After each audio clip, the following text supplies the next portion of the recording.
Hey guys, and welcome to my Guild Wars 2 free-to-play guide. I think it probably goes without saying that none of the Heart of Thorns content will be available to free-to-play players, as by purchasing Heart of Thorns, you are no longer a free-to-play account. This means no access to any of the Heart of Thorns maps, gliding, masteries, etc. Anyway guys, I hope you enjoy the guide.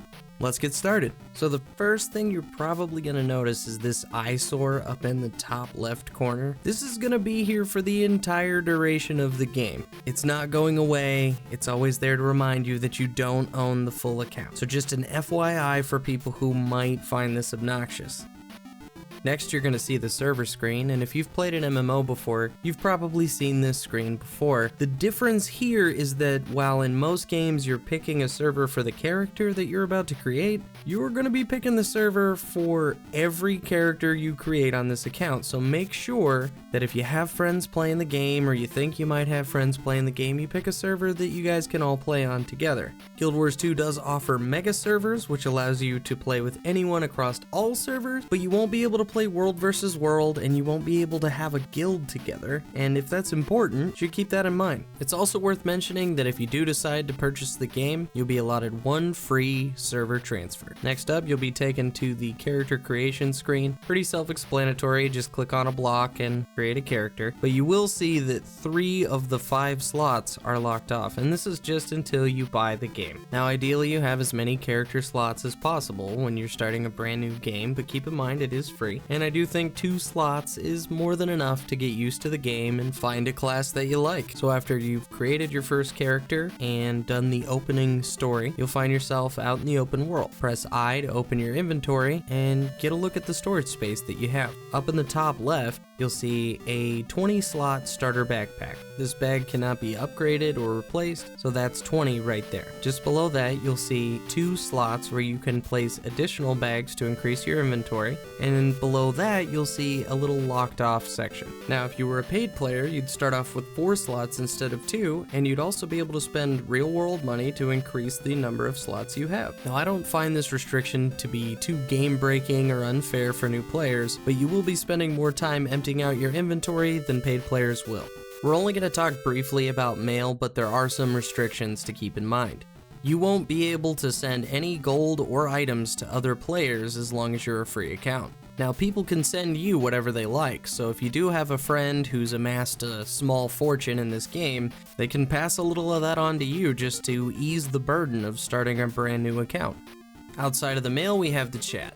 There are a few restrictions you're going to face in the chat department, but nothing too crucial. Say chat is enabled so that you can talk to other people in the vicinity of you, but map chat will be restricted, meaning you can only read but not respond to map chat.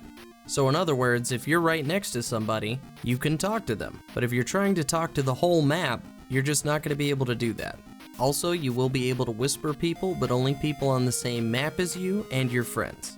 The only other kind of chat that has any kind of restriction is squad chat. Now, the reason I mentioned this one last is because squad chat is only restricted until level 30 rather than indefinitely. Squad chat is used for world versus world and other large party scenarios, which probably won't come up until that level anyway. So there are a few other things that are restricted but only until a certain level, one of which is the looking for group tool. Now this is exactly what it sounds like, and it's unfortunate that you have to wait until level 30. But it's not as bad as it sounds. For instance, the first dungeon you play can't be accessed until level 25. Even beyond that, it's a good idea to be a higher level before trying dungeons anyway. Outside of dungeons, you probably won't need this tool until you're a much higher level. So while you can start playing PvP right away and PvP is locked off until level 3, World vs. World, the third game type, is locked off all the way until level 60. So if your friends are a bunch of hardcore World vs. Worlders, is that how you say that? You'll have to do some serious leveling before you can join them. Now, leveling up in Guild Wars 2 isn't too hard. I mean, you can double click an item and gain 1 character level right there, but level 60 is a pretty steep requirement for an entire game type. Another restriction you're going to be faced with as a free-to-play account is the lack of login rewards. You'll still be able to do your dailies like everyone else, but the login rewards are as easy as it sounds. Just by logging in, you get a daily reward based on the number of days that you've logged in, and additionally, you get a special currency that you can only obtain this way. Laurels. Laurels can be spent at a Laurel vendor for any number of things in the game. It isn't critical that you have Laurels on your account, but you can use it to gear your character in the later stages of the game, and I think it makes it a lot easier. You get a lot of different rewards from logging in, but one of the other ones that I will make mention of is Tomes of Knowledge. Now this isn't the only way to get Tomes of Knowledge, but let me explain what Tomes of Knowledge are. By double-clicking a Tome of Knowledge, you gain 1 character level. Yeah, 1 whole character level. It's that easy. So like most other MMOs, Guild Wars 2 has an auction house, but they call it the trade post. The restrictions you'll see here are not nearly as bad as some of the other MMOs I've played. You'll be able to sell anything you'd like in whatever quantity, you just won't be able to buy certain things. Armor and weapons with certain stat types, these stat types, can't be purchased, as well as certain foods and crafting materials. Despite this, most everything that you see here with a little lock on it can be obtained by crafting yourself or by playing the game. Looking into some of these crafting materials, you might think, well then how can I craft these items if I can't purchase them here? Well, these are simply just crafting materials that are already combined or crafted. You see them here because paid players can come in here and buy partial crafts and continue the crafts and speed up the process, as a free player, you're gonna have to craft everything from scratch. Next, take a look at the gem store or the microtransaction store for Guild Wars 2. Not a whole lot to say about this, honestly. I mean, most of the things locked off here are Heart of Thorns exclusive items, gliders and things like that. And without Heart of Thorns, what would you do with those anyway? Guild Wars 2 also offers a currency exchange system. You can buy gems, which is the gem store currency, as you might have guessed, and convert that directly into gold. Paid players can convert gold into gems and gems into gold. Free-to-play players will only be able to convert gems into gold. I could probably make an entire video discussing free-to-play and microtransactions, but I think I'll save that for another video. So now we'll move on to my least favorite restriction for free-to-play accounts.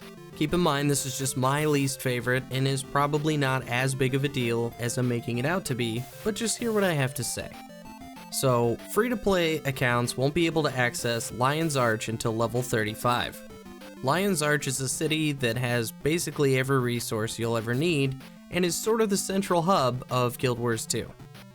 Every NPC, vendor, portal, bank, trade post, you name it, and it's in Lion's Arch. Now obviously Lion's Arch isn't the only city in the game.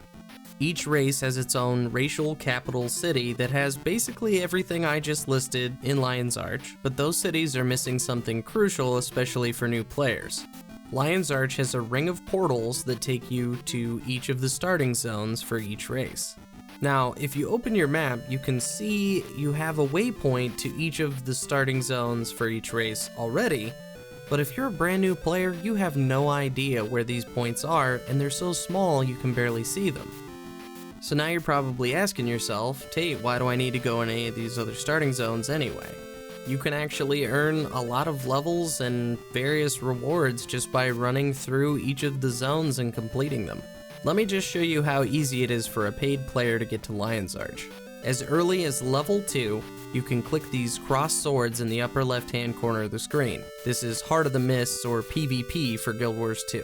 You just click Enter Lobby, and you'll be teleported wherever you are to Heart of the Mists. Once you load in, you'll see a portal directly across from the one you just entered. That's it. That's Lion's Arch. From there, you have access to all the vendors and things I mentioned before, as well as those beautiful portals that'll take you to any of the starting zones. As far as the portals are concerned, you simply just walk up to the portals, look at the race standing outside, and enter. It's as easy as that. So now that I've droned on about Lion's Arch and how you can't go there as a free player, let me show you where each of these starting zone waypoints I was talking about earlier are, so you can easily access these if you want to play with friends or just explore the open world. Feel free to pause the video at any point and use this as a reference. Hit M to open your map. Over here we have the Grove for the Sylvari, Radasum for the Asurans, the Black Citadel for the Char, Divinity's Reach for the humans, and Hallbreck for the Norn. Alright guys, that's it for my free-to-play guide. I hope you enjoyed it. I hope you got something out of it. If you liked or disliked this video, feel free to let me know down in the comments. And if you have any questions, feel free to ask them. I'd be curious to hear what you guys think about how Guild Wars 2 handles free-to-play in general.